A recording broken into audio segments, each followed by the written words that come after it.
સુરતના દુષ્કર્મના કેસમાં બીજેપીના મહામંત્રી આદિત્ય ઉપાધ્યાયની ધરપકડ। Report by Haresh Rajput, Surat. ગઈકાલે રાત્રે જહાંગીરપુરા પોલીસ સ્ટેશનમાં એક બળાત્કાર સંબંધી રજૂઆત મળેલ, જે અનુસંધાને ગુનો દાખલ કરવામાં આવેલો છે, જેમાં આરોપી તરીકે ભોગ બનનાર દ્વારા બે આરોપી હોવાનું જણાતા એ મુજબ ગેંગ રેપની જે કલમ છે એ કલમનો ઉમેરો કરવામાં આવેલો છે।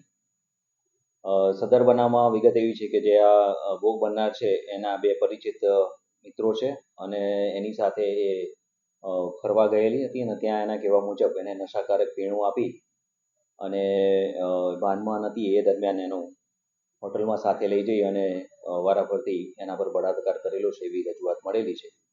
એ સંબંધે ફરિયાદ નોંધવામાં આવેલી છે અને ગુનાના કામે જે બે નામ એણે જણાવેલા છે એ બે આરોપીઓની હાલમાં અટકાયત કરવામાં આવેલી છે।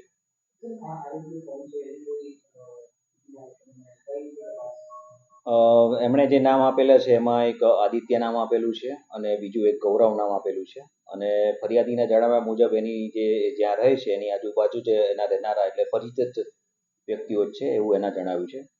એ બે વ્યક્તિની હાલમાં અટકાયત કરવામાં આવેલી છે અને ભોગ બનનારે જે વિગત જણાવેલી છે એ મુજબ આગળની તપાસની કાર્યવાહી ચાલુમાં છે।